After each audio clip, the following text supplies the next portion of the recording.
అందరికీ నమస్తే. Welcome to Janmabhoomi media. నేను మీ జన్మభూమి నవీన్ కుమార్. మనతో మన నేత మాట ముచ్చట కార్యక్రమంలో భాగంగా ఈరోజు ఆలేరు నియోజకవర్గానికి సంబంధించినటువంటి కోఆర్డినేటర్ రాష్ట్ర నాయకులు రేగు బాలనరసన్న గారి దగ్గరను వారిని అడిగి పార్టీలో ఏం జరుగుతూ ఉంది, ఆలేరు నియోజకవర్గంలో ఏ విధమైనటువంటి పరిస్థితులు ఉన్నాయనేటువంటి విషయాన్ని గురించి అన్నగారిని అడిగి తెలుసుకునేటటువంటి ప్రయత్నం చేద్దాం. ముందుగా అన్నగారికి స్వాగతం చెప్దాం. అన్నా నమస్తేనే, వెల్కమ్ టు జన్మభూమి మీడియా. అన్నగారు నమస్తే. అన్నగారు, మొదటగా ఆంధ్రప్రదేశ్ రాష్ట్రంలో కూటమి ప్రభుత్వ అఖండ విజయాన్ని మీరు ఏ విధంగా చూస్తున్నారు? అది ప్రజా విజయంగా చూస్తాం. అన్న ఒక అరాచకవాదికి, అదేవిధంగా ఒక సైకో పాలన చేసినటువంటి జగన్మోహన్ రెడ్డిని ఓడించడానికి కంకణబద్ధమైనటువంటి ఆంధ్రప్రదేశ్ ప్రజలు అన్న బాబు గారు, విజనరీ లీడర్ అయినటువంటి బాబు గారిని గెలిపించి ఆంధ్రప్రదేశ్ రాష్ట్రాన్ని అభివృద్ధి ప్రదంలో నడిపించుకోవడం కోసం ప్రజలు ఏకతాటిపై నిలబడి గెలిపించినటువంటి విజయం అది. అన్న అది ప్రజా విజయం. జగన్మోహన్ రెడ్డి గారి టాపిక్ వచ్చింది కాబట్టి జగన్మోహన్ రెడ్డి గారి వ్యక్తిత్వం ఎలా ఉండబోతుంది, ఆయన బిహేవియర్ గురించి ఏం చెప్తారన్న మీరు? పైశాచికత్వం. పైశాచికత్వం. కూటమి ప్రభుత్వం అధికారంలోకి వచ్చి 2 నెలలు కూడా సరిగా పూర్తిగానే కాలేదు. అప్పుడే ఏదైతే వైఎస్ఆర్సీపీ నాయకులు కానీ వైఎస్ఆర్సీపీ సోషల్ మీడియా కానీ తెలుగుదేశం పార్టీ మీద విషం జిమ్మేటటువంటి ప్రయత్నం చేస్తూ ఉంది. మీరు దాన్ని ఏ విధంగా చూస్తారు చెప్పండి. ఏదైనా ఒక ప్రభుత్వం వచ్చిన తర్వాత ఆ అన్న. ప్రభుత్వం చేస్తున్నటువంటి కార్యక్రమాలు ఉమ్, ప్రజల్లోకి వెళ్ళడానికి కనీసం ఒక 6 నుంచి 12 నెలల టైం పడుతుంది అన్న. కానీ ఓపిక లేకుండా ఉమ్, ప్రతిపక్షంలో ఉండడాన్ని జీర్ణించుకోలేక అన్న ప్రభుత్వంపై అభాండాలు మోపుతూ ఏదో పబ్బం గడుపుకోవాలి, ప్రజల్లోకి మళ్ళీ వెళ్ళాలనే తాపత్రయం తప్ప అన్న.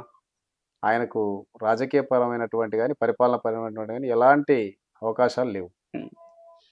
బాలనరసన్న గారు, కూటమి ప్రభుత్వము ఏదైతే 3 పార్టీలు కలిసి ఏర్పాటు చేసినటువంటి కూటమి ప్రభుత్వము 2029 ఎలక్షన్ల వరకు కొనసాగేటటువంటి అవకాశం ఉన్నదా, లేకపోతే మధ్యలోనే ఏమైనా మార్పులు చేర్పులు జరిగేటటువంటి అవకాశాలు ఉన్నాయా చెప్పండి.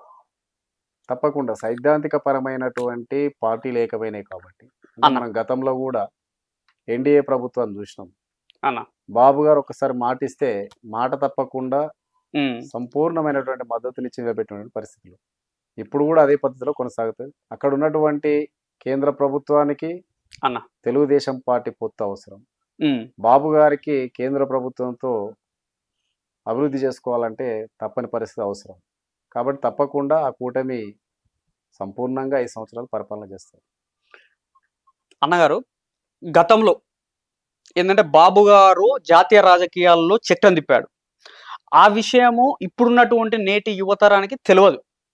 అదృష్టవశాత్తు మన తెలుగుదేశం పార్టీ కార్యకర్తల కష్టం అనుకోండి, ఆ భగవంతుడు ఇచ్చినటువంటి గిఫ్ట్ అనుకోండి, మళ్ళీ కూడా బాబు గారు తెలుగుదేశం పార్టీ సెంటర్లో చట్రం తిప్పే స్థాయికి మళ్ళీ ఈసారి ఉన్నటువంటి యువతరానికి కూడా మళ్ళీ బాబు గారి యొక్క చరిష్మా అర్థమైంది కదా.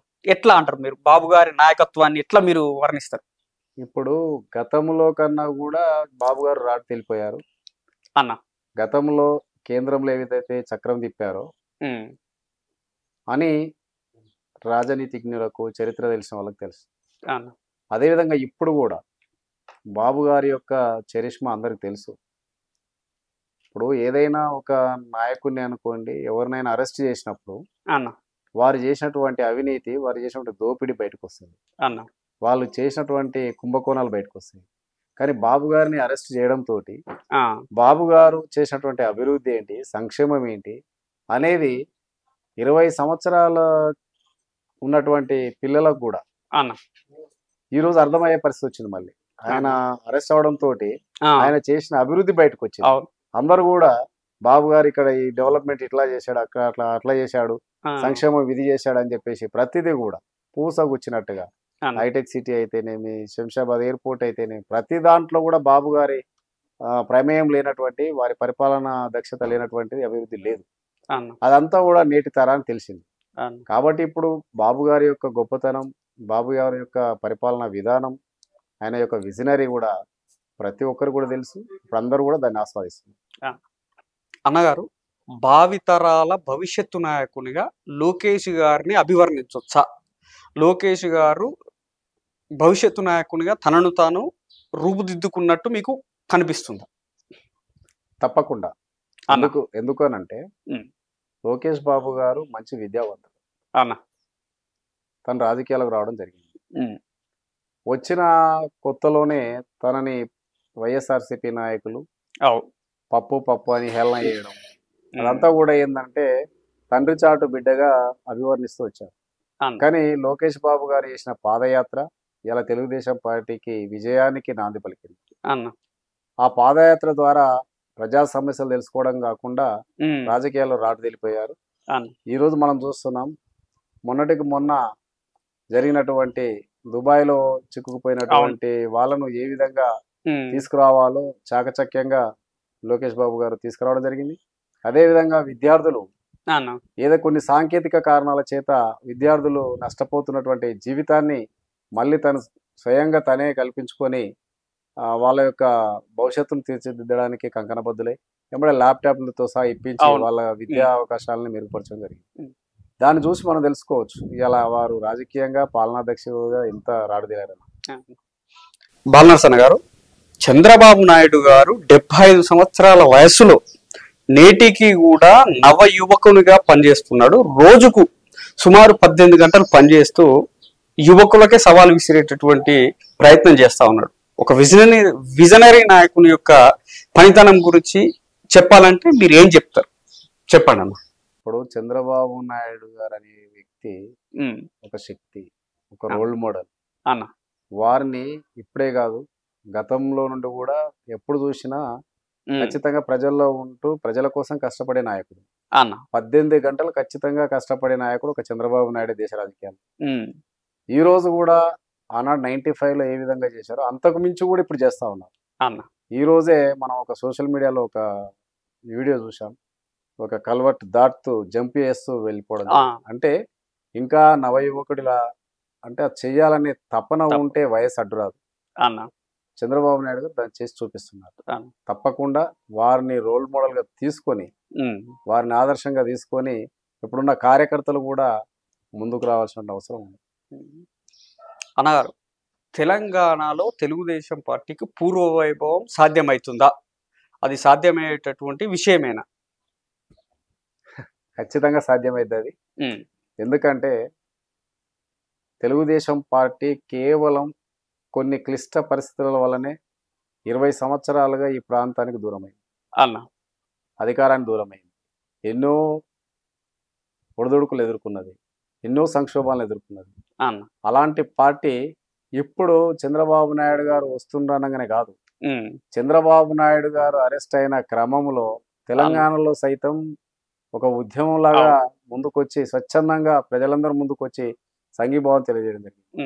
ఆంధ్రాలో ఏ విధంగా చేస్తున్నారో అంతకు మించి తెలంగాణలో చేయడం జరిగింది. ప్రతి కార్యక్రమాన్ని పార్టీ ఇచ్చిన ప్రతి కార్యక్రమాన్ని చేయడం జరిగింది. స్వతహాగా కూడా నిర్ణయం తీసుకొని కూడా బాబు గారి కోసం మరి ఉద్యమించడం జరిగింది. అక్కడి నుండే కాకుండా ఇప్పుడు చంద్రబాబు నాయుడు గారు వస్తున్నారు అంటే ఎన్టీఆర్ ట్రస్ట్ భవన్లో కనీసం కాలు పెడదామంటే నిలబడదామంటే సందులేనటువంటి పరిస్థితి అన్న. అంటే తప్పకుండా తెలంగాణలో పార్టీ పూర్వ వైభవం తీసుకొస్తాం. అందుకోసం పార్టీ ప్రణాళికలు రచిస్తూ ఉన్నది. బాబు గారు కూడా అందుకు సిద్ధంగా ఉన్నారు. బాబు గారిని మేము కోరేది ఒకటే అన్న, తెలంగాణ పార్టీ కోసం నెలలో ఒక 2 రోజులు టైం ఇస్తే చాలు. నిన్న అయిపోయినట్టు కదా, శనివారం ఆదివారం 2 రోజులు వస్తా. తప్పకుండా పార్టీ పూర్వవైభవం సంతరిస్తుంది. 2014 నుంచి 2024 సంవత్సరం వరకు సుమారు 10 సంవత్సరాల కాలం పాటు తెలంగాణ తెలుగుదేశం పార్టీ ఏ ఒక్క ప్రజా సమస్యల మీద కూడా పనిచేయలేదు. మనం ప్రజలకే పోలేదు. ప్రజలు మనల్ని ఎట్లా ఆశీర్వదిస్తారన్న చెప్పండి. అంటే దాన్ని ఎప్పటికి కూడా ఏంటంటే వాస్తవానికి తెలుగుదేశం పార్టీ పుట్టింది హైదరాబాద్ గడ్డ అన్న. తెలుగుదేశం పార్టీకి బీసీల బలం ఉన్నది తెలంగాణలో అన్న.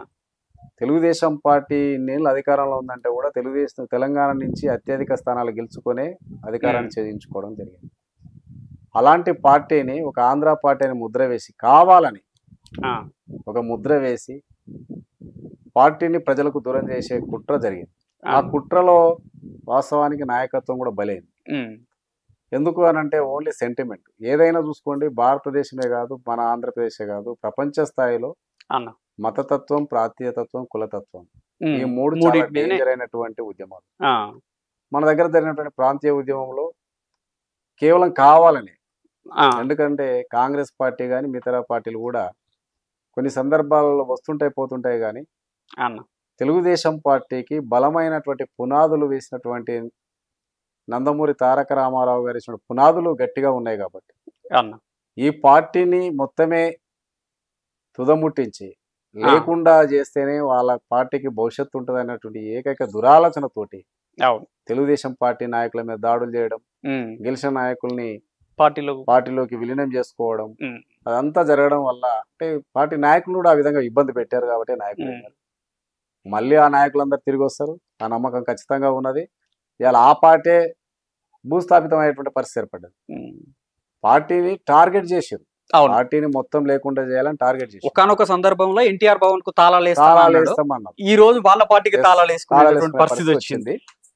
ఆ విధంగా చేశారు కాబట్టి పార్టీ నాయకత్వం దూరమైంది. ప్రజల్లో పార్టీ మీద అభిమానం ఉంది. అన్న ప్రజలలో ప్రతి ఇంటికి తెలుగుదేశం పార్టీ సంక్షేమ పథకాలు ఉమ్, అన్న అవును. నందమూరి తారక రామారావు గారు తీసుకొచ్చినటువంటి సంక్షేమ పథకాలు ప్రతి ఇంటికి చేరింది. చంద్రబాబు నాయుడు గారు తీసుకొచ్చినటువంటి అభివృద్ధి ప్రతి ఇంటికి చెందింది. ఇప్పుడు అంటే నేటికి గ్రామాలలో మనం చేసిన అభివృద్ధి, వాటర్ ట్యాంకులు గానీ, సీసీ రోడ్లు గానీ, కమ్యూనిటీ హాల్స్ మనం చేసిన తప్పకుండా అభివృద్ధి కనిపిస్తుంది కదా. అవన్నీ మనయే కనిపిస్తాయి. ఉమ్, వీళ్ళు 10 సంవత్సరాలు అధికారం చేసి ఏ గ్రామంలో కూడా గ్రామ పంచాయతీ పెట్టిన పాపన పోలే. అవును.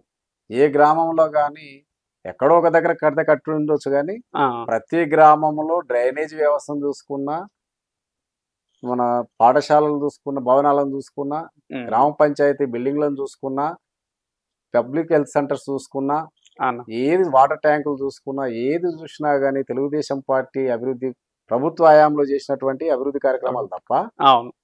మరి ఎక్కడ కూడా వాళ్ళు ఎంత కనిపించవు. ఉమ్, దీన్ని చూపించైనా కానీ ఇలా తెలుగుదేశం పార్టీ ప్రజలకు వెళ్ళిపోయే అవకాశాలు ఉన్నాయి. ఉమ్.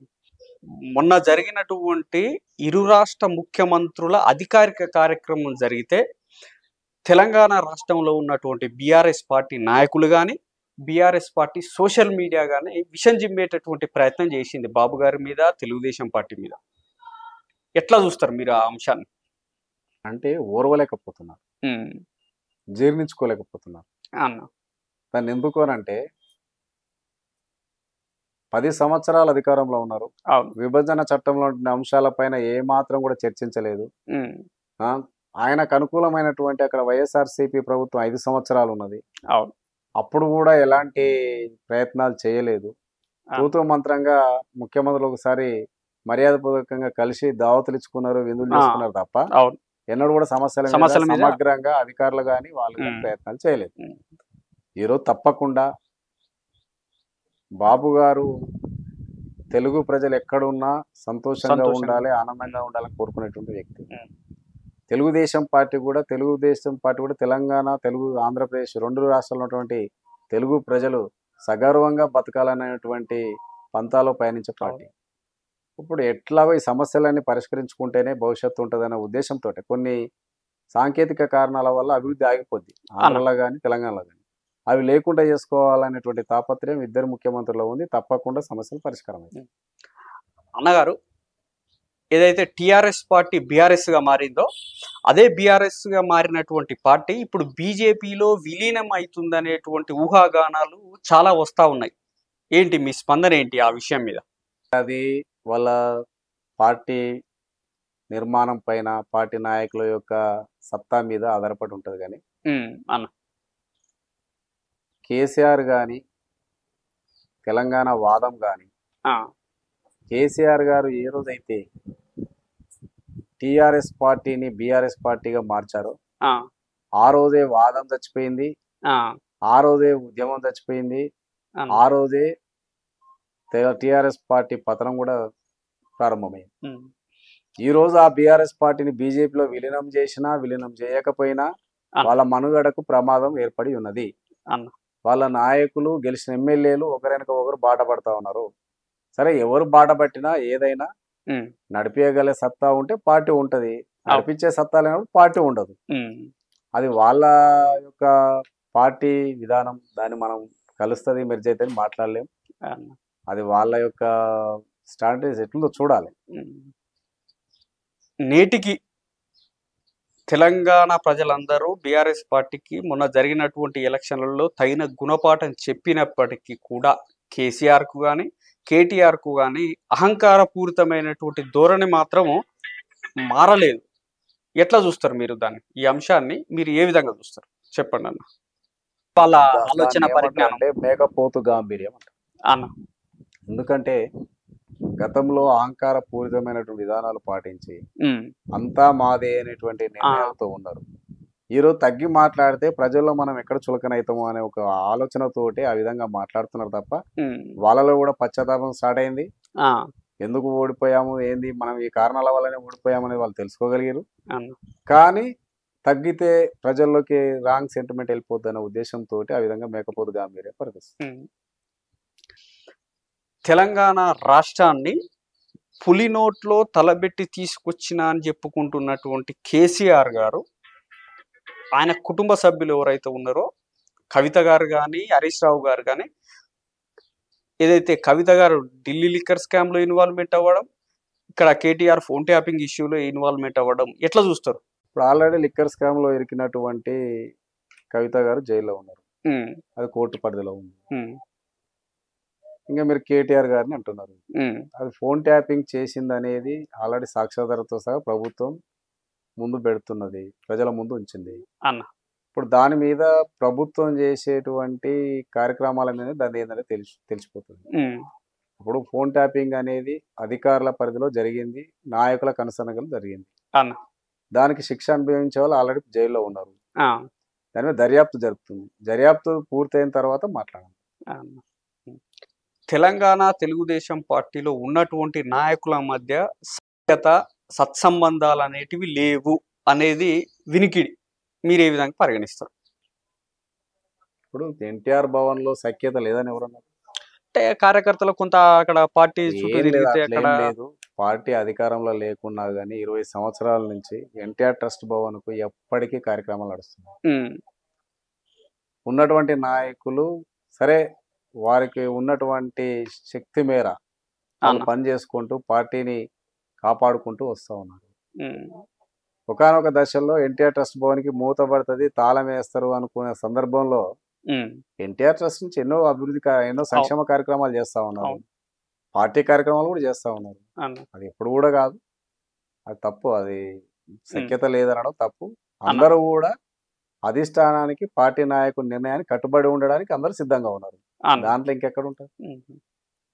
తెలంగాణ తెలుగుదేశం పార్టీ అధ్యక్ష పదవి ఖాళీ అయి సుమారు సంవత్సరం గడుస్తూ ఉన్నా కూడా అధినాయకుడు అధ్యక్ష భర్తీని ఎందుకు చేయలేకపోతున్నారు? దాంట్లో ఉన్నటువంటి మర్మం ఏమన్నా ఉన్నదని మీరు అనుకుంటున్నారా? ఎందుకు బాబు గారు లేట్ చేస్తున్నారు? కొన్ని క్లిష్టమైన పరిస్థితులలో తెలుగుదేశం పార్టీ అధ్యక్షులు లేకుండా అవడం. బాబు గారు జైల్లో ఉన్నటువంటి సందర్భంలో ఇక్కడ సాధారణ ఎన్నికలు రావడం, ఆ క్రమంలో పోటీ చేయకపోవడం, ఉన్నటువంటి అధ్యక్షుల వారు ఆయన అలిగి వెళ్ళిపోవడం, ఇవన్నీ కూడా జరుగుతూ వచ్చాయి. ఇప్పుడు అక్కడ అధికారంలోకి రావడం అనేది శుభసూచకం అన్న. పార్టీ ఇక్కడ బలోపేతం అవ్వడానికి అవకాశాలు ఉన్నాయి. ఇప్పుడు ఆచితూచి సామాజిక సమీకరణాలు చేసుకుంటూ పార్టీకి ఎవరైతే గట్టి నాయకత్వం ఇవ్వగలుగుతారు, అండగా కార్యకర్తలకు కూడా అనుక్షణం అండగా ఎవరు ఉండగలుగుతారు అనేది చూసి పార్టీ అధినేత నిర్ణయం తీసుకొని ముందుకెళ్ళడానికి అవకాశాలు ఉన్నాయి. దాన్ని మనం పార్టీ అభివృద్ధి వైపే వెళ్తుందని ఆలోచన చేయాలి. ఆ లేట్ అవ్వడంలో కూడా అర్థం ఉన్నది, ఎందుకంటే అంతగా ఆషామాషి కాదు. ఒక పార్టీ అధ్యక్షుడిని ఇచ్చిన తర్వాత పార్టీ కోసం నిబద్ధతో ఉండే నాయకుడికి ఇవ్వాలి కదా. ఇప్పుడు పార్టీ అధికారంలో ఉన్నా లేకున్నా పార్టీని పట్టుకున్నటువంటి కార్యకర్తలు చాలా మంది ఉన్నారు. వీళ్ళందరూ కూడా ఎందుకున్నారు? కేవలం బాబు గారి మీద నమ్మకం, పార్టీ ఏనాడైనా బతికి బట్టగడుతుందనే నమ్మకం మీద ఉన్నారు. తప్పకుండా ముందుకెళ్తుంది, బాబు గారు నిర్ణయం తీసుకుంటారు, సమర్థవంతమైనటువంటి నాయకునికే పట్టం కడతారు. బల్నరసన్న గారు, భువనగిరి పార్లమెంటు విషయానికి వస్తే ఎట్లా ఉంది? భువనగిరి పార్లమెంట్లో తెలుగుదేశం పార్టీ యొక్క పరిస్థితి ఏ విధంగా ఉంది చెప్పండి? పార్లమెంట్లో చూసుకుంటే ఇప్పుడు భువనగిరి పార్లమెంటరీ పరిధి జనగాం టు ఇబ్రహీంపట్నం. అన్న ఇందులో అన్ని నియోజకవర్గాల్లో దాదాపుగా అంటే అప్పుడు మనం కమ్యూనిస్టులకు అనుకూలంగా ఉన్నాం కాబట్టి కొన్ని నియోజకవర్గాలు సిపిఎంకి ఇవ్వడం జరిగింది. అవును, గతంలో మిగతా అన్ని కూడా తెలుగుదేశం పార్టీ వెళ్ళింది. ముఖ్యంగా ఆలేరు, భువనగిరి నియోజకవర్గాలు తెలుగుదేశం పార్టీకి పట్టుకొమ్మల ఇబ్రహీంపట్నం కూడా తెలుగుదేశం పార్టీకి మంచి పట్టున్నటువంటి నియోజకవర్గం. అవును. ఇప్పుడు నాయకులు వెళ్ళారు, జనంలోకి ఒక బలమైనటువంటి నాయకత్వంతో ముందుకెళ్ళిపోతే తప్పకుండా అంటే ముందు రాష్ట్ర నాయకత్వం బలపడి నియోజకవర్గాలలో కూడా బలమైనటువంటి నాయకత్వాన్ని తీసుకొచ్చినప్పుడు ఖచ్చితంగా పార్టీ డెవలప్మెంట్ అవుతుంది. ఆలేరు నియోజకవర్గానికి సంబంధించి ఆలేరు నియోజకవర్గ తెలుగుదేశం పార్టీ పరిస్థితి ఏ విధంగా ఉంది? మీరు తెలుగుదేశం పార్టీని ఏ విధంగా ప్రజల్లోకి తీసుకువెళ్ళేటటువంటి కార్యక్రమాలు చేస్తా ఉన్నారు? ఆలేరు అంటేనే తెలుగుదేశం అన్న, తెలుగుదేశం అంటేనే ఆలేరు. ఎందుకంటే దాదాపు 30 సంవత్సరాలు ఇక్కడ అధికారంలో ఉన్నటువంటి ఎమ్మెల్యేగా ఉన్నటువంటి ప్రాంతం, బలమైన నాయకత్వం ఉన్నటువంటి ప్రాంతం. ఇప్పుడు ఆ ప్రభావమే ప్రతి వ్యక్తి పైన ఈ ఆలేరు నియోజకవర్గంలో ఉంది అన్న. ఇక్కడ బీసీ వేవ్ బాగుంటది, ఎస్సీ వేవ్ బాగుంటది ఆలేరు నియోజకవర్గంలో. ఇప్పుడు మీరు అన్నట్టుగా ఆలేరులో ఎట్లా అంటే పార్టీ పుంజుకోవడానికి అవకాశాలు ఉన్నాయి. నాకు గత సంవత్సరం అవకాశం ఇచ్చారు. ఇచ్చినప్పుడు నేను స్వయంగా గుండాల మండలం నుంచి స్టార్ట్ చేశాను. ప్రతి గ్రామంలోకి వెళ్ళి ఇక్కడ తెలుగుదేశం పార్టీ నాయకులు, కార్యకర్తలు ఎవరు ఉన్నారని ఒక లిస్ట్ అవుట్ చేసుకున్నాను. ఆ ఊర్లోకి వెళ్ళి ఫస్ట్ అంబాల నుంచి స్టార్ట్ చేసిన. అక్కడ ఉన్నటువంటి సుధాకర్ రెడ్డిని కలిసి తెలుగుదేశం పార్టీ కండువా కప్పి ఆయనకు సన్మానం చేసి ప్రతి ఒక్క గ్రామంలో అట్లా తిరుక్కుంటూ ప్రతి గ్రామంలో ఉన్న తెలుగుదేశం పార్టీ నాయకులు ఇంటికి పోయి కలిసి కండువా కప్పి మర్యాద 10 నిమిషాలు మాట్లాడి మనం పార్టీని పునర్నిర్మాణం చేసుకుందాం, మీరందరూ కలిసి రావాలని చెప్పేసి రావడం జరిగింది. అన్ని గ్రామాలలో ఉన్నటువంటి గద్దెలకు, తెలుగుదేశం పార్టీ గద్దెలకు, జెండా గద్దెలకు అన్నిటికి కూడా పసుపు రంగు మొత్తం అసెంబ్లీ వ్యాప్తంగా నియోజకవర్గం మొత్తం ఎక్కడ అవకాశాలు ఉంటే అక్కడ ప్రతి గ్రామంలో మనం ఆ విధంగా వేసుకుంటూ రావడం జరిగింది. వేసుకుంటూ వచ్చిన తర్వాత ఎక్కడెక్కడైతే మన నాయకత్వం ఉన్నదో ఫస్ట్ చొల్లేరు నుంచి స్టార్ట్ చేసినాం. చొల్లేరు అక్కడ జెండా కార్యక్రమం చేసుకొని ప్రతి గ్రామంలో అవకాశం ఉన్న ప్రతి గ్రామంలో జెండాలు ఎగరేసుకుంటూ వచ్చాం. తర్వాత ఎన్టీఆర్ గారి శత జయంతోత్సవాలు జరిగినాయి. ఆ శత జయంతోత్సవాల సందర్భంగా యాదగిరిగుట్ట నుంచి స్టార్ట్ చేసినాం. యాదగిరిగుట్ట పట్టణ కేంద్రంలో జెండా కార్యక్రమం చేసుకొని స్వామివారి వైకుంఠ ద్వారం ముందు కేక్ కట్ చేసుకొని అనాథాశ్రమాల్లో అన్నం భోజన వసతి కల్పించి అంటే అన్నదాన కార్యక్రమాలు, తర్వాత విద్యార్థులకు సంబంధించిన మెటీరియల్ ఇచ్చి అట్లా ఎన్టీఆర్ శత జయంతోత్సవాల సందర్భంగా కార్యక్రమాలు నిర్వహించారు. ఆ సందర్భంలో బొమ్మల రామారం, రాజాపేట, ఆలేరు, మూటకొండూరు, మన గుండాల అన్ని మండల కేంద్రాలలో జెండా కార్యక్రమాలు పెట్టుకోవడం జరిగింది. పెట్టిన తర్వాత మొట్టమొదటిసారిగా తెలుగుదేశం పార్టీ ప్రతి గ్రామాన జెండాలు ఎగిరేయాలి అనే ఆలోచన చేసి ఎన్నికలు సమీపిస్తున్న తరుణంలో గుండాల మండలంలో సమరశంకారావం సమావేశం పెట్టుకొని, ఎందుకంటే ఈ నియోజకవర్గానికి తూర్పు దిక్కున ఉంటది కాబట్టి ఒక శుభ సూచకంగా తూర్పు దిక్కు నుంచి ప్రారంభించాలని గుండాల మండలంలో సమరశంకారావం సమావేశం పెట్టుకొని ప్రజల్లోకి వెళ్ళిపోవడం జరిగింది. బ్రహ్మాండమైనటువంటి కార్యక్రమాలు చేస్తున్న క్రమంలో ఎలాంటి ఆరోపణలు, ఎలాంటి దాన్ని ఏమంటారు, దాన్ని ఏమంటారు, ఆటంకాలు ఇట్లా ఏం లేకుండా చంద్రబాబు నాయుడు గారి పైన ఒక నేరారోపణ చేసి ఎలాంటి ఆధారాలు లేనప్పటికీ కూడా నిరాధారమైనటువంటి పరిస్థితుల్లో ఆధారాలు లేకున్నప్పటికి కూడా చంద్రబాబు నాయుడు అక్రమంగా అరెస్ట్ చేయడం. అరెస్ట్ చేసినటువంటి సందర్భంలో ఉమ్, మరి ఇక్కడ ఉన్నటువంటి ఆలేరు నియోజకవర్గంలో ప్రతి మండల కేంద్రంలో ప్రోగ్రాం చేయడం, అన్న. మరి వారి యొక్క అరెస్టును నిరసిస్తూ ఉమ్, ముఖ్యంగా పెద్ద ప్రోగ్రాం, అతిపెద్ద ప్రోగ్రాం అంటే యాదగిరిగుట్ట లక్ష్మీ నరసింహస్వామి సన్నిధి నుంచే ప్రారంభం చేసినాం. అన్న. వారి వైకుంఠ ద్వారం వద్ద పూజా కార్యక్రమాలు నిర్వహించి పోస్ట్ కార్డు ఉద్యమం బ్రహ్మాండంగా చేయడం, ఒక ఉద్యమ స్ఫూర్తితో 5,000 పోస్ట్ కార్డ్స్ యాలేరు నియోజకవర్గ స్థాయిలో ఆ, మరి పంపడం జరిగింది. 5,000 5,000 post cards central central jail superintendent కు. Superintendent Rajahmundry central jail superintendent పంపడం జరిగింది. ఆ, అటు తర్వాత అంబేద్కర్ విగ్రహాల ముందు ధర్నా కార్యక్రమాలు చేయడం జరిగింది, అన్న. నిరసన కార్యక్రమాలు జరిగింది. అదేవిధంగా గాంధీ విగ్రహాల ముందు మౌన దీక్ష మౌన చేయడం దీక్ష. జరిగింది. ఉమ్, అదేవిధంగా ఏదైతే క్యాండిల్స్ వెలిగించాలన్నారో రాత్రి సమయంలో అవును. అందరం కూడా అన్ని గ్రామాలలో క్యాండిల్ ర్యాలీ. వెలిగించడం జరిగింది. ఉమ్, క్యాండిల్ వెలిగించుకొని ర్యాలీ లేదు. అదేవిధంగా చంద్రబాబు నాయుడు గారు ఆరోగ్యం బాగుండాలని, అన్న. జైల్లో ఉన్నప్పుడు వారి ఆరోగ్యం క్షీణించిన సందర్భంలో ఆ, యాదాద్రి లక్ష్మీ నరసింహస్వామి గిరి ప్రదక్షిణ చేయడం, వారి యొక్క జన్మ నక్షత్రమైన స్వాతి నక్షత్రం రోజు ఆ, గిరి ప్రదక్షిణ చేసి అన్న. స్వామి వారికి పూజలు నిర్వహించి చంద్రబాబు నాయుడు గారు ఆరోగ్యం బాగుండాలి, తిరిగి ముఖ్యమంత్రి కావాలి, సైకో పాలన, పైశాచిక పాలన జగన్మోహన్ రెడ్డిని అంతమొందించాలి, రాజకీయంగా అన్న. అంతమొందించి చంద్రబాబు నాయుడు ముఖ్యమంత్రి కావాలని చెప్పేసి స్వామి వారి దగ్గర మేము పూజలు చేయడం జరిగింది. ఉమ్, అదే క్రమంలో ప్రతి మండలంలో కూడా అన్న. అంబేద్కర్ గారి విగ్రహాల ముందు, అదేవిధంగా గాంధీ విగ్రహాల ముందు నిరసన కార్యక్రమాలు చేయడం జరిగింది. ఈ కార్యక్రమాలన్నీ చేస్తూ వెళ్తున్నటువంటి సందర్భంలో మండల కేంద్రాలలో కూడా ప్రతి మండల స్థాయి సమావేశాలు పెట్టడం జరిగింది. అన్న. నియోజకవర్గ స్థాయిలో మొట్టమొదటిసారి నాకు ఇచ్చినటువంటి ఇన్ఛార్జ్ ఎప్పుడైతే ఇచ్చిరో, అన్న.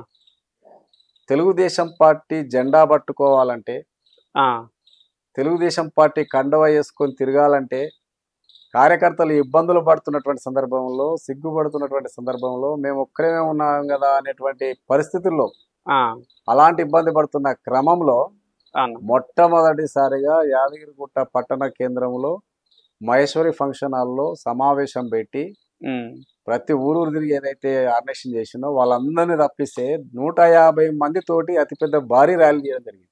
అన్న. 150 నుంచి 200 మంది వచ్చారు. ఆ, అతిపెద్ద భారీ సైకిల్ మోటార్ ర్యాలీ మీద, ఆ, మోటార్ సైకిల్ మీద ర్యాలీ తీయడం జరిగింది. ఈ యాదగిరిగుట్ట పట్టణాన్ని మొత్తం పసుమయం చేయడం జరిగింది. అప్పుడే అందరు కూడా పాత్రికేయ మిత్రులు కూడా అందరు చాలా ఆశ్చర్యపోయారు. ఆ, నాయకులు కూడా గుండెల్లో గుబులు పరిగెత్తారు. మళ్ళీ తెలుగుదేశం పార్టీ మళ్ళీ వచ్చింది, ఇంతమంది ఎడికెళ్ళ వచ్చారు అంటే ఆ సందర్భం ఎలాంటిదంటే, తెలుగుదేశం పార్టీ జెండా పట్టుకోవాలి, కండు వేసుకోవాలంటే ఇబ్బంది పడుతున్నారు రోజుల నుంచి. అక్కడి నుంచి నాది తెలుగుదేశం పార్టీ అని కండు వేసుకుని గర్వంగా చెప్పుకునే పరిస్థితి కార్యకర్తలను తీసుకొచ్చి, అంటే దానికి మా మండల పార్టీ అధ్యక్షులు, అదేవిధంగా క్యాడరు, పట్టణ పార్టీ అధ్యక్షులు అందరూ కూడా సహకరించారు, కార్యకర్తలందరూ సహకరించారు. తెలుగుదేశం పార్టీ, ముఖ్యంగా తెలుగుదేశం పార్టీ అభిమానులు, చంద్రబాబు నాయుడు గారి అభిమానులు అందరూ కూడా దానికి సహకారం అందించారు.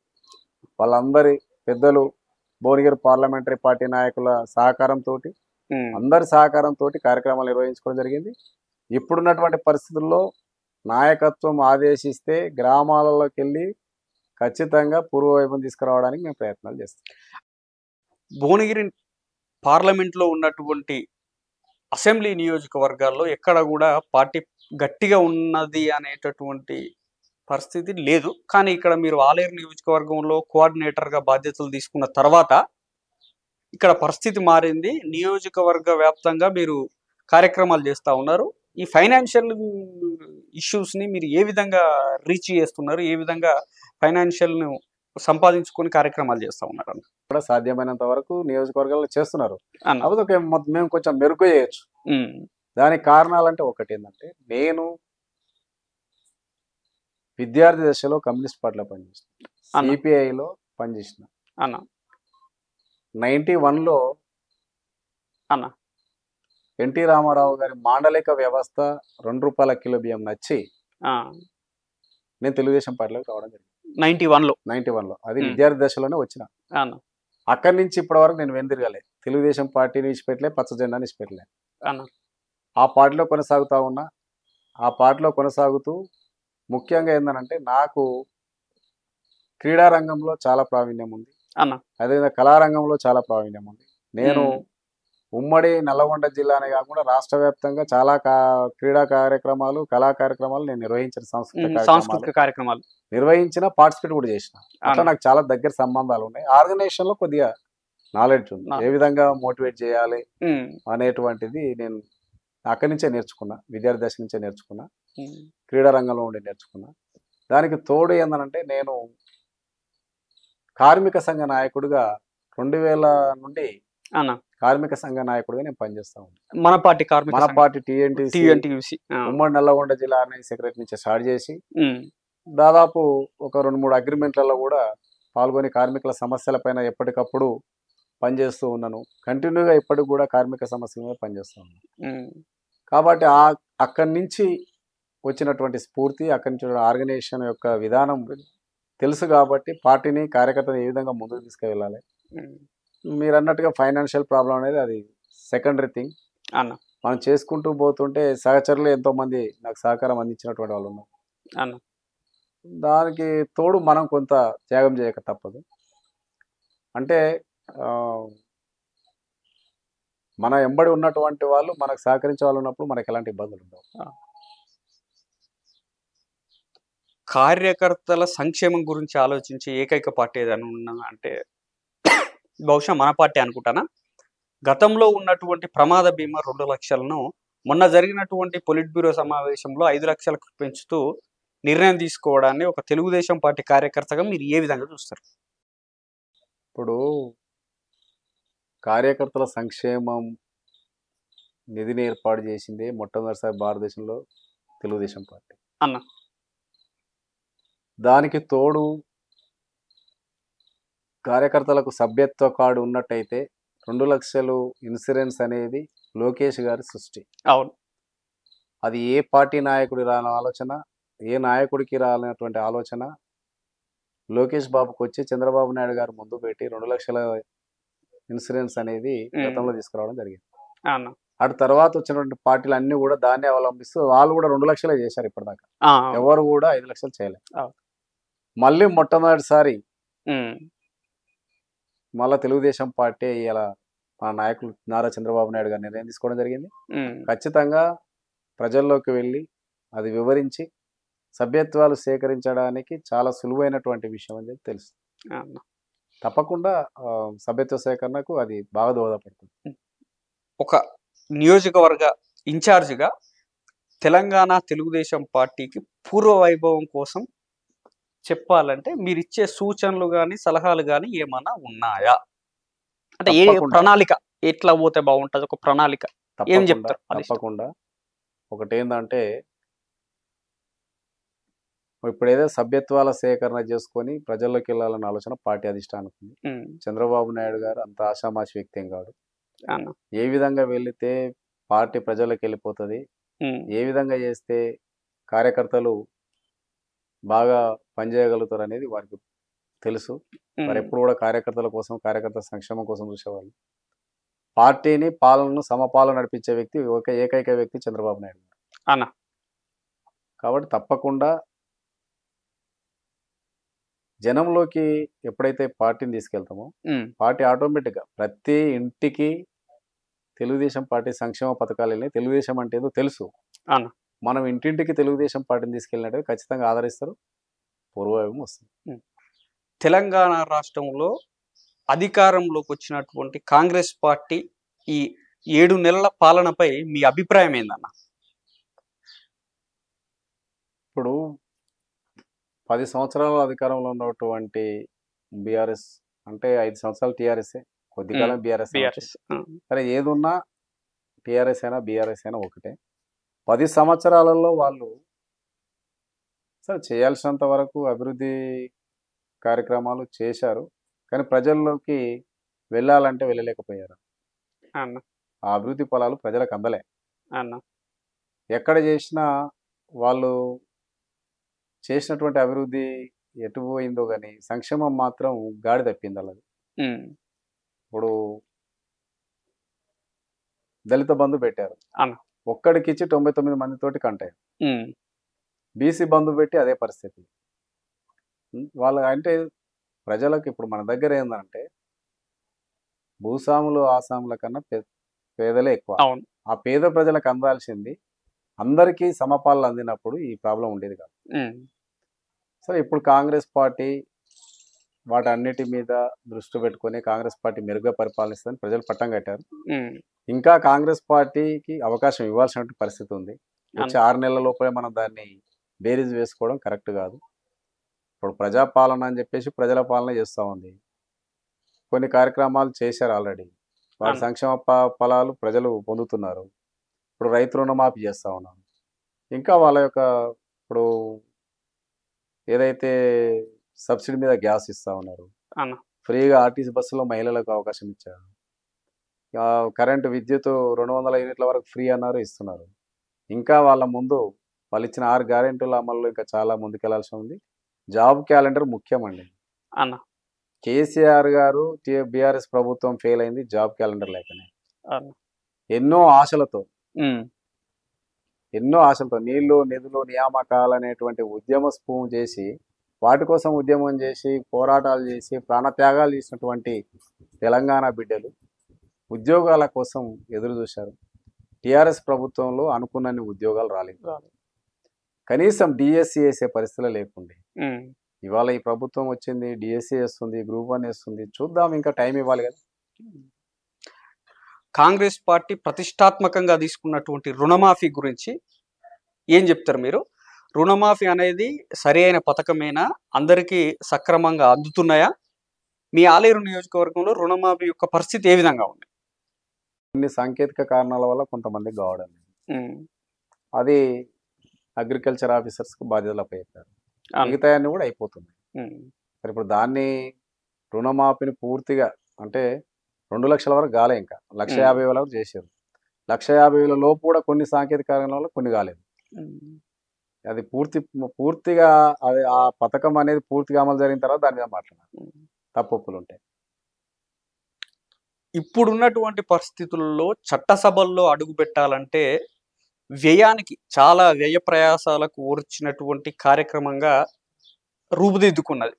ఒక సామాన్య కార్యకర్త కానీ సామాన్యమైనటువంటి గ్రామస్థాయి నాయకుడు చట్టసభల్లో అడుగు పెట్టాలంటే చాలా డబ్బులతోటి కూడుకున్నటువంటి వ్యవహారంగా మారింది. ఈ పరిస్థితిని ఒక సామాన్య కార్యకర్తగా మీరు ఎట్లా చూస్తారన్న? అయితే రియల్ ఎస్టేట్ వ్యాపారులు రాజకీయాలకు వచ్చారు, ఉమ్, పారిశ్రామికవేత్తలు రాజకీయాలకు వచ్చారు. రాజకీయాల్లో ధన ప్రవాహం అనేది బాగా పెరిగిపోయింది, అది వాస్తవం. కానీ దాన్నే బేరీజ్ చేసుకోవడం కూడా కరెక్ట్ కాదు. ఇవాళ తుంగతుర్తిలో ఒక మందుల సామ్యాలు గెలిచిందంటే కారణం అన్న డబ్బులేం కాదు కదా, డబ్బులు కాదు కదా. వ్యక్తిగతంగానే కదా. ఉమ్, ఒకప్పుడు గుమ్మడి నర్సే గెలిచిందంటే వ్యక్తిగతంగానే కదా, ఉమ్, ఆయన యొక్క విధానాలు సిద్ధాంతాలను బట్టే కదా గెలిచింది. అదే ప్రామాణికంగా వెళ్ళాలి. ఉమ్, ఇప్పుడు డబ్బులే ప్రధానమైతే కాదు. ఉమ్. ప్రజలకు సేవ చేయాలనే గుణం ఉన్నప్పుడు, ప్రజల కోసం పోరాటం చేయాలనేటువంటి తపన ఉన్నప్పుడు ఖచ్చితంగా రాజకీయాలు రాణించవచ్చు. ఆ. దానికి డబ్బులు అనేది తోడు కావాలి. ఉమ్, అదంతా ప్రాధాన్యత సెకండరీ నా దృష్టిలో అయితే అన్న. సెకండరీ. అది ఉమ్, డబ్బులే ఉండి ఒక పారిశ్రామికవేత్త ఇక్కడ ఎలాంటి పరిచయాలు లేని వ్యక్తి వచ్చి చాలా గెలవగలుగుతాడా? ఆ. గెలవలేడు, ఉమ్, ఎక్కడైనా గెలవలేరు. డబ్బులే కాదు, పేరు కూడా ఉండాలి, ఆయన ప్రజల్లో ఉండాలి, ప్రజల కోసం పనిచేసి ఉండాలి, సేవ చేసి ఉండాలి, అవన్నీ కమిట్మెంట్స్ ఉండాలి కదా. ఉమ్, ఇప్పుడు ప్రజలకు కావాల్సింది పరిపాలన, అన్న. వాళ్ళ సంక్షేమం, ఉమ్, దాంతో పాటు అభివృద్ధిని కూడా చూస్తారు. అన్న. అభివృద్ధి లేకుండా ఉమ్, జగన్ ఇలా పశ్చాత్తాపడుతుండే, ఇంత అభివృద్ధి చేశాను, ఇంత సంక్షేమం చేశాను, ఉమ్, ఎక్కడైనా అభివృద్ధి అంటుండే ఆయన అనట్లే. నేను ఇంత సంక్షేమం చేసినాం, ఉమ్, ప్రజలకు ఇన్ని చేసినాం, మనల్ని ఎందుకు కూడా కొట్టిరంటారు. ఉమ్. ప్రజలు ఎప్పుడైనా కానీ సంక్షేమాన్ని ఇస్తే తీసుకుంటారు, నువ్వు చేసే అభివృద్ధిని కూడా చూస్తారు. అన్న. అక్కడ ఉన్నటువంటి మౌలిక సదుపాయాలు కల్పించాలి కదా. ఉమ్. ఏదైనా చేయనప్పుడు కష్టం కదా. ఆ, అభివృద్ధి అనేది ఇంపార్టెంట్. important. ఇలా అవుటర్ రింగ్ రోడ్ వచ్చింది, అన్న. దానివల్ల ఎంత ఫెసిలిటీస్ అయింది. ఇప్పుడు ఎన్నో 100 కిలోమీటర్లు పోయే వాళ్ళు కూడా రైలు వెళ్ళిపోతున్నారు. వెళ్ళిపోతున్నా. ఇప్పుడు అది అభివృద్ధి అవుపడుతుంది. ఉమ్, అందుకనే అభివృద్ధి సంక్షేమం సమపాలన జరగాలి. అది తెలుగుదేశం పార్టీతోనే సాధ్యం. గతంలో అసెంబ్లీ సమావేశాలు జరుగుతున్నాయంటే ఏ విధంగా ఉంటుండంటే ప్రజలకి ఏం జరుగుతుంది అనేటువంటి ఉద్దేశంతో ప్రజలందరూ చూసేవారు. కానీ నేటి అసెంబ్లీ సమావేశాలు ఏ విధంగా మారినాయంటే మీరు చూస్తున్నారు కదన్న, వ్యక్తిగత దూషణలు, వ్యక్తిగత స్వలాభం కోసం వ్యక్తిగత దూషణలకు దిగి అసభ్య పదజాలాన్ని అసెంబ్లీలో పార్లమెంట్లో వాడుతూ ఉన్నారు. ఎట్లా ఎట్లా చూస్తారు మీరు ఈ అంశాన్ని చెప్పండి. సభ్యత లేని వాళ్ళను చట్టసభలకు ఎన్నుకోవడమే తప్పు అన్న. రెండోది ఏంటంటే అలాంటి వాళ్ళను వచ్చే ఎన్నికలు పాతరేస్తారు ప్రజలు. అన్న. ఎప్పుడు కూడా మనం నందమూరి తారక రామారావు గారిని, బసవ పున్నయ్య గారిని, అదేవిధంగా సిపిఐ పువ్వాడ నాగేశ్వరరావు అంటే నేను ఇప్పుడు క్లియర్గా చెప్పదలుచుకున్నది ఏంటంటే ఎన్టీ రామారావు గారు ముఖ్యమంత్రి ఉన్న సమయంలో పువ్వాడ నాగేశ్వరరావు గారు సిపిఐ పక్ష నాయకులుగా ఉన్నారు. ఎంత స్పష్టంగా అంటే సమస్య ఇది ఉన్నది, గౌరవ ముఖ్యమంత్రి గారు నందమూరి తారక రామారావు గారు ఈ సమస్య ఈ విధంగా ఉంది, దీనికి సొల్యూషన్ కూడా చెప్పేవాళ్ళం, ఈ విధంగా చేస్తే బాగుంటది అని అసెంబ్లీలో స్పష్టంగా చెప్పేవారు. ఇప్పుడు ఆ పరిస్థితులు ఉన్నాయా అన్న? ఏకవచనంతో నువ్వు నేను నువ్వెంత నీ లెక్కెంత అని అసభ్య పదజాలంతో తిట్టుకునేటువంటి పరిస్థితి అసెంబ్లీలో చూస్తున్నాం. ఇది మంచి పద్ధతి కాదు. ఏది ఉన్నా కానీ విమర్శ చేస్తే సద్విమర్శగా ఉండాలి, దాన్ని ప్రభుత్వం కూడా స్వీకరించాలి అన్న. అందులో ఉన్నటువంటి సాధ్యాసాధ్యాలను చూసి ప్రభుత్వం కూడా నిర్ణయాలు తీసుకోవాలి. ప్రతిపక్ష నాయకులు ఆ విధంగానే అసభ్య పదజాలం వాడుతూ ఉన్నారు, అధికార పార్టీ నాయకులు కూడా ముఖ్యమంత్రి గారు వెనుక నుండి అదే అసభ్య పదజాలం వాడతారు. ఇది ఎంతవరకు కూడా కరెక్ట్ కాదు. అన్నగారు, ఈ మధ్య కాలంలో చూసుకున్నట్లయితే పార్టీ ఫిరాయింపులు బాగా జరుగుతూ ఉన్నాయి. ఒక పార్టీలో గెలిచినటువంటి నాయకులను మరొక పార్టీలోకి చాలా సింపుల్గా, అంటే ఒక ఇంటి నుంచి ఇంకొక ఇంటికి గంక పోయినట్టే చుట్టరికం చేసినట్టే చేస్తూ ఉన్నారు. మీ అభిప్రాయం ఏందన్న పార్టీ ఫిరాయింపుల మీద? ఇప్పుడు వాళ్ళ ఆస్తులు కాపాడుకోవాలి, వాళ్ళ వ్యాపారాలు కాపాడుకోవాలి, ఇవన్నీ కాపాడుకోవాలంటే ఐటీ నుంచి ఈడీ నుంచి బయటపడాలి. కాబట్టి ఖచ్చితంగా అధికార పార్టీ, అది బీఆర్ఎస్ పార్టీ నేర్పించింది, ఖచ్చితంగా అధికార పార్టీలోకి వెళ్ళిపోతారు, దాంట్లో సందేహం లేదు. ఆలేరు నియోజకవర్గానికి సంబంధించి ఆలేరు శాసనసభ్యులు బీర్ల ఐలయ్య గారికి మీకు ఉన్నటువంటి సంబంధాలు ఎటువంటి సంబంధాలు? వ్యక్తిగత సంబంధాలా, పార్టీ సంబంధాలా, ఈ వేరేగతమైనటువంటి ఏమైనా సంబంధాలు ఉన్నాయా చెప్పండి అన్న. ఇప్పుడు ఎమ్మెల్యే గారు అంటే సాధారణ ఎన్నికల సమయంలో అన్న, అప్పుడున్నటువంటి పరిస్థితుల్లో అకారణంగా నారా చంద్రబాబు నాయుడు గారిని జగన్మోహన్ రెడ్డి ప్రభుత్వం అరెస్ట్ చేసినటువంటి క్రమంలో ఇక్కడ ఉన్నటువంటి బీఆర్ఎస్ ప్రభుత్వం, ఆనాడు ఉన్నటువంటి మంత్రి కేటీఆర్ గారు పక్కోడి పంచాయతీ మాకెందుకు, మన దగ్గర ఎందుకు అని చెప్పేసి విమర్శలు చేయడం, ఇక్కడ చేస్తున్నటువంటి నిరసన కార్యక్రమాలు చేస్తున్నటువంటి తెలుగుదేశం పార్టీ కార్యకర్తల పైన, ఐటీ కార్మికుల పైన నిర్బంధాలు విధించడం, దానికి తోడు సరే తర్వాత అంటే కూటమి ఏర్పడి రానున్నటువంటి బీజేపీ పెద్దలు కూడా ఎవరు కూడా చంద్రబాబు నాయుడు గారి అరెస్ట్ విషయంలో స్పందించకపోవడం, వీటన్నిటినీ బేరీజ్ వేసుకొని మొట్టమొదటిసారిగా ఈ పార్టీలన్నిటికీ కర్రుగాల్చి వాత పెట్టాలి అని చెప్పేసి ఆలేరు నియోజకవర్గంలో తెలుగుదేశం పార్టీ తెలంగాణ రాష్ట్రంలోనే మొట్టమొదటిసారిగా ఆలేరు నియోజకవర్గ తెలుగుదేశం పార్టీ మండల పార్టీ అధ్యక్షులు, కార్యదర్శులు, గ్రామ శాఖ అధ్యక్షులు ఉన్నటువంటి క్యాడర్ అంతా కూర్చొని నిర్ణయం చేసి కాంగ్రెస్ పార్టీకి మద్దతు ఇచ్చి ఎమ్మెల్యే బీర్ల ఐలయ్య గారిని గెలిపించడం జరిగింది. ప్రస్తుతం మాకు వారికి అయితే మంచి సంబంధాలే ఉన్నాయి, బాగానే ఉన్నాయి. పరిపాలన విషయంలో కూడా ఏదైనా మాకు ఇది కరెక్ట్ కాదు అంటే ప్రజా సమస్యల విషయంలో మాత్రం మేము సలహాలు ఇస్తున్నాం, వారు కూడా స్వీకరిస్తారు. అంటే ఆ ర్యాప్ మెయింటైన్ చేస్తున్నారు మీరు? చేస్తున్నాం, అదేం లేదు, ఖచ్చితంగా మంచిగానే ఉంటుంది. చివరిగా అన్నగారు, ఆలేరు నియోజకవర్గానికి సంబంధించి నియోజకవర్గ వ్యాప్తంగా ప్రధానమైనటువంటి సమస్యలు ఉన్నాయంటే ఏం చెప్తారు? ఆలేరు నియోజకవర్గ ప్రధాన సమస్యలు చెప్పండి. ముఖ్యంగా తెలుగుదేశం పార్టీని ఒకవైపు నిర్మాణం కొనసాగిస్తూనే ఉమ్, ప్రజా సమస్యల పైన ప్రజల మధ్యకి వెళ్ళిపోవాలని ఆలోచన. ఆలేరులో చాన్నాళ్ళుగా ఉన్నటువంటి సమస్యలు, ముఖ్యంగా సాగునీరు సమస్య. అన్న సాగునీరు సమస్య విషయానికి వచ్చినట్టయితే గంధమల్ల రిజర్వాయర్ చేస్తామని చెప్పేసి కొన్ని దశాబ్దాల కాలంగా చెప్తూ ఊరిస్తున్నారు తప్ప అది పూర్తి కాలేదు. అన్న ఈ కాంగ్రెస్ ప్రజాపాలనలో అవుతుందన్నటువంటి ఆశాభావంతో ఉన్నాం.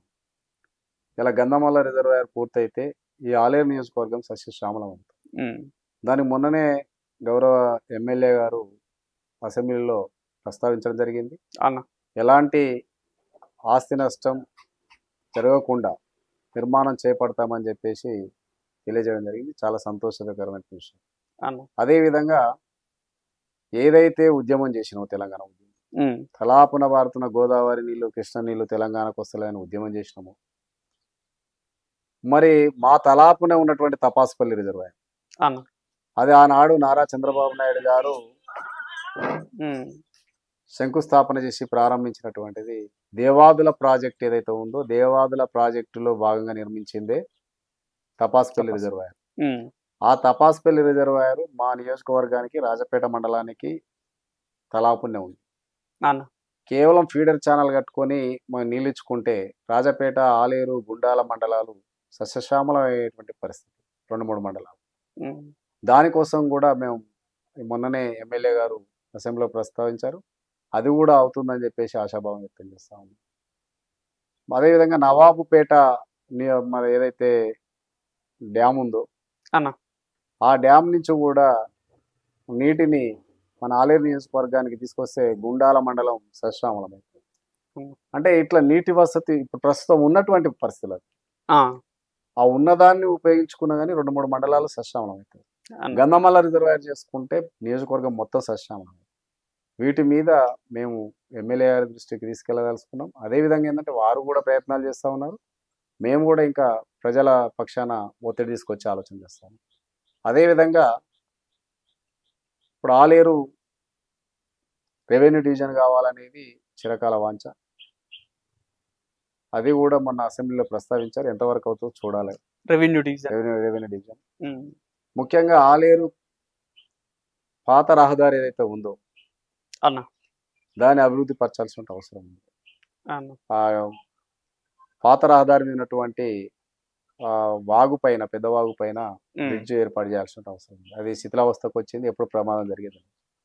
అదేవిధంగా రాజపేట మండలానికి, యాదగిరిగుట్ట మండలానికి మధ్యన రఘునాథపురం పొట్టిమరి దగ్గర ఉన్నటువంటి వాగు ఏదైతే ఉందో డ్యాము, ఆ వాగు మీద బ్రిడ్జ్ వేయాల్సిన అవసరం ఉంది.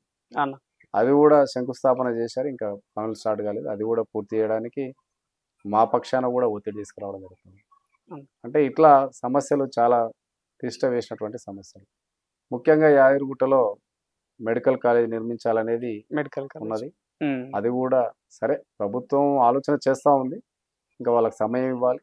సమయం ఇచ్చి మేము ముందుకు వెళ్తాం. ఉమ్, అంటే ఇట్లా ప్రజల యొక్క సమస్యలు, సాగునీరే కాకుండా విద్యాపరమైనటువంటి పరిస్థితులు కూడా ఇక్కడ పాఠశాలల్లో పురాతనమైనటువంటి బిల్డింగ్లో ఇంకా చదువుకుంటా ఉన్నారు. కొన్ని పాఠశాలలకు అదనపు తరగతి గదులు కావాలి. వాటి విషయంలో కూడా మేము వారి దృష్టికి తీసుకెళ్లడం జరిగింది.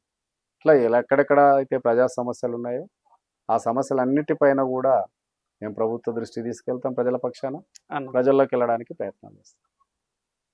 ఆ విధంగా పార్టీని బలోపేతం చేస్తూ ప్రజాపాలనలో ప్రభుత్వానికి సహకరిస్తూ ప్రభుత్వం దృష్టికి తీసుకుపోతూ ప్రజా సమస్యలు పరిష్కారం కావడానికి చూస్తాం తప్ప బదనం చేయడానికి అయితే చూడం. ఇది రాజకీయం కాదు. ప్రజల సంక్షేమం కోసం పాటుపడితేనే పార్టీని ఆదరిస్తారు. అన్న ఆ విధంగా పార్టీ నిర్మాణం పైన కూడా దృష్టి పెడతాం. ఇంకా ముఖ్యంగా సరే చివరిగా అన్న మీతో చెప్పేది ఏంటంటే మన నాయకులు నారా చంద్రబాబు నాయుడు గారు అక్రమ అరెస్ట్ జరిగినప్పుడు, ఉమ్, వారి ఆరోగ్యం క్షీణించినప్పుడు జైల్లో, అన్న మరి అదేవిధంగా అరాచక పాలన, రాక్షస పాలన పోయి ప్రజాపాలన రావాలని యాదాద్రి లక్ష్మీనరసింహస్వామికి ఇక్కడ ఉన్నటువంటి తెలుగుదేశం పార్టీ శ్రేణులు, రాష్ట్ర స్థాయి రాష్ట్ర నాయకులు కూడా రావడం జరిగింది యాదగిరిగుట్ట పూజలు చేయడానికి. మరి ఆ విధంగా వారందరినీ కూడా తీసుకొచ్చి ఇక్కడ పూజలు చేసి వారి ఆరోగ్యం బాగుండాలి, మళ్ళీ అధికారం రావాలని పూజలు చేశాం. ఇలా రెండో తిరుపతిగా పిలువబడుతున్నటువంటి యాదాద్రి లక్ష్మీనరసింహ స్వామిని ఆ రోజు మేము మొక్కున్నాం కూడా. ఏంటంటే చంద్రబాబు నాయుడు గారు ఆరోగ్యంగా ఉండి రిలీజ్ అయ్యి మళ్ళీ ముఖ్యమంత్రి అయితే ఖచ్చితంగా నీ దర్శనానికి తీసుకొస్తామని మొక్కాం. కానీ మేము వారి దగ్గరికి వెళ్ళి అన్న స్వయంగా పిలవలేనటువంటి పరిస్థితిలో ఉన్నాం. కాబట్టి మీ ద్వారా, మీడియా ద్వారా మేము నారా చంద్రబాబు నాయుడు గారికి మనవి చేస్తా ఉన్నాం. తప్పకుండా రెండో తిరుపతి అయినటువంటి యాదాద్రి లక్ష్మీనరసింహ స్వామిని దర్శనానికి రావాల్సిందిగా కోరుతా ఉన్నాం. అన్న మరి ఎందుకు అంటే ఎన్నో సందర్భాలు వచ్చారు, మహాకూటంలో భాగంగా అప్పుడు ప్రచార కార్యక్రమంలో భాగంగా వచ్చారు, కానీ దర్శనం చేసుకోలేదు. మరి ఇప్పుడు ఖచ్చితంగా మా మొక్కు మేరకైనా వారు దర్శనానికి రావాలని కోరుకుంటున్నాం. నమస్తే. మీ అమూల్యమైనటువంటి సమయాన్ని కేటాయించి ఇంటర్వ్యూ ఇచ్చినందుకు జన్మభూమి మీడియా నుంచి మీకు ప్రత్యేక ధన్యవాదాలు అన్న. Thank you very much. మీకు ధన్యవాదాలు. థ్యాంక్ యూ అన్న. ఇదండి కరుడుగట్టిన